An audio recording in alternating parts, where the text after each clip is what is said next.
자, 우리가 학교를 결정할 때 학생들이 두 가지를 고민하겠지? 내신이랑 수능 최저. 이렇게 보통 두 가지를 고민한단 말이야.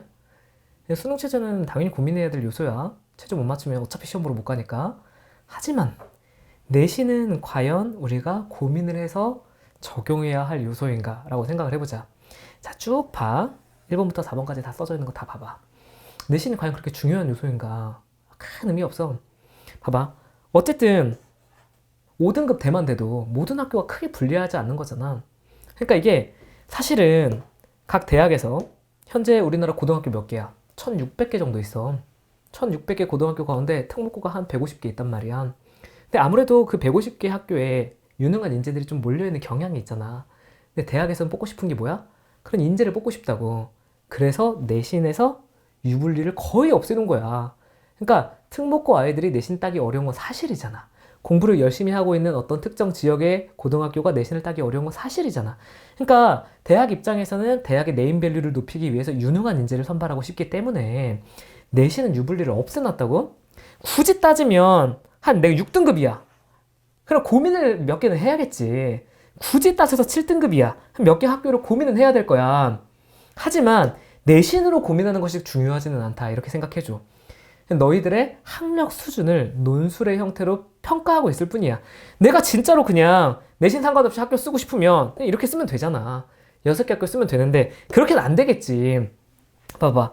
연대는 영어 제시문도 나오지. 수리 문제도 출제하지. 기본적으로 국어 제시문 자체가 어렵지. 우리 제시문 소개할 때부터 그랬어. 연대 제시문, 연대 소재 자체가 어렵다고. 그럼 봐봐. 너희가 국어 성적이 제대로 안 나오거나 영어나 수학이 어려워. 60대 1에 해당하는 연대 써봤자 쉽지 않겠지. 한양대 생각해봐. 100대 1이야. 웬만큼 잘 써서 합격할 가능성이 없어. 90분에 1200자 써야 돼. 문제 상황을 구체적으로 도출하고 그 문제를 해결하는 대안까지 써야 된단 말이야. 쉬운 문제가 아니라고. 그러니까 봐봐. 내신이 없다고, 내신 반영이 없다고 이 학교들이 할 수 있는 건 아니잖아. 솔직히 얘기해봐. 내가 정말 공부 잘하는 애들이랑 승부 봐서 연대, 한양대 합격할 수 있냐? 그런 건 어려운 문제잖아. 기본적으로 봐봐. 우리가 대입이라는 건 12년의 싸움이지. 12년 동안의 싸움이야. 초등학교 1학년 때부터 누적해온 거거든? 국어, 영어, 수학 극복하기 쉽지 않아. 그러니까 수능을 이게 단 1년 연습해서 극복하기 쉽지 않지. 그러면 내 성적이 좀 모자란데 어떻게든 극복해보고 싶어. 그러면 어떤 방식으로 접근할까? 이게 이제 관건인 거지. 그러면 이제 예를 들어볼게. 너네가 수학은 정말 잘해. 근데 국어, 영어 다 못해. 그러면 어떤 학교를 쓰면 되냐? 건국대 사회과학 계열. 인문2로 우리가 보통 이야기하는 데지. 그 다음에 중앙대 경상 계열. 경제, 경영 계열. 한양대 사회과학 계열. 혹은 숭실대 사회과학 계열. 이화여대 사회과학, 경희대 사회계열. 수리 문제가 굉장히 중요한 문제로 대두되는 곳이지. 특히 한양대, 건대 이 두 개가 대표적이야. 건대 사회계열, 한양대 사회계열. 수리 문제만으로도 합격을 기대해 볼 만해. 내가 수학을 잘한다. 내신 상관없이 수학과 관련된 학교 쓰는 거야. 여기까지 이해되지? 그렇다면 내가 표그래프를 정말 잘한다. 이런 애들이 있어. 글은 진짜 못하는데 표그래프를 감각적으로 도출하는 데 꽤 익숙한 애들이 있거든? 표가 합격을 중요하게 좌우하는 성균관대. 성균관대 2번 문제가 원래 30점짜리였거든? 지금 40점으로 바뀌었어. 그래서 2번 문제의 도표가 점수가 100점이 더 늘어났단 말이야. 도표를 잘하면 굉장히 좋은 답을 쓸 수 있어. 여기서 중요한 거 1번은 분류 문제인데 이건 연습으로 아무나 잘 쓰게 할 수 있어. 3번은 대안 문제인데 원래 40점짜리였거든? 20점으로 줄었어. 대안의 비중이 줄었지. 분류 아무나 할 수 있지. 도표를 할 수 있는 아이들이 쓰는 학교가 뭐? 여기가 바로 성대라고. 그래서 도표를 잘할 수 있는 학생들은 그러면 성대 하나 썼어. 도표 또 어디서 중요하게 나오니? 도표를 가장 중요하게 생각하는 인하대. 도표를 가장 중요하게 생각하는 서울여대. 이런 학교들 쓰면 된다고. 외대 사회계열도 경희대 사회계열도 도표를 정말 중요하게 생각하는 학교들. 이런 학교들을 골라서 내가 도표 특화야. 그럼 도표만으로도 어느 정도 승부가 가능하다는 거지.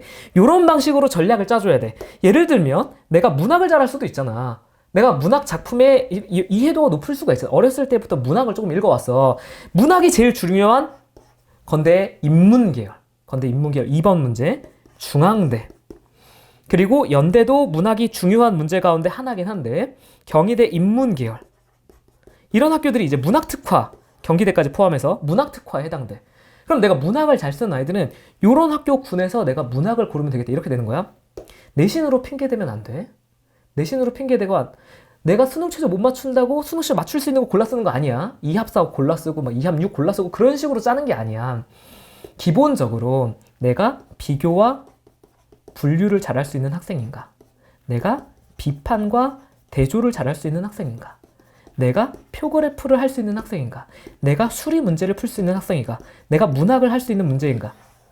이거를 모두 종합적으로 고려했을 때 비로소 나에게 딱 맞는 학교군을 선택할 수 있는 거지. 근데 문제가 있어. 이걸 잘 모르더라고. 학생들이 나는 뭘 잘하는지 일단 몰라. 뭘 잘하는지 모르기 때문에 일단 와서 써보는 과정이 정말 중요해. 그리고 그거를 선생님과 함께 분석해보는 과정이 빠질 수가 없지. 그래서 계속 강조하지만 9월에 쓰고 오면 늦어. 9월에 이미 원서 접수를 하고 온 상태야. 근데 아무 생각 없이 나는 7등급이니까 한 요 학교 이렇게 골라서 써야겠다. 나는 3합 6을 맞출 수 없으니까 2합 4에 있는 학교 4개 골라서 써야겠다. 이런 방식으로 써놓으면 합격할 수 있는 전략이 안 나와. 그러니까 내신 핑계대지 말고 수능 최저 핑계대지 말고 실제로 내가 쓸 수 있는 유형과 소재에 가장 적합한 학교를 지원해줘야 된다. 이 전략을 짜줄 수 있는 사람은 누구냐면 너네 글을 3개월 동안 같이 봐줬던 바로 그 선생님이야. 그 선생님이 너네 글을 누적해서 관리하고 있단 말이야. 그래서 너네가 뭘 잘 쓰는지 알고 있단 말이지. 그렇게 접근해줘야 합격할 수 있는 경쟁력 있는 지원 자체가 가능하다라고 생각해주는 거지. 다시 한번 내신은 아무 의미도 없어. 이건 어쨌든 논술로 학생들의 선발하는 과정이야. 12년의 누적값을 요구하는 학교도 있지만 1년 안에 극복이 가능한 전형적인 성대 포기할 수 없어. 자, 어차피 논술은 누가 써도 1년 이상 연습하는 학생 거의 없잖아. 이건 1년 싸움이야. 그 1년으로 승부 볼 수 있는 학교군들 모아도 충분히 합격할 수 있는 글쓰기가 가능하다. 이렇게 생각하고 도전하는 마음으로 접근을 해줘야 돼.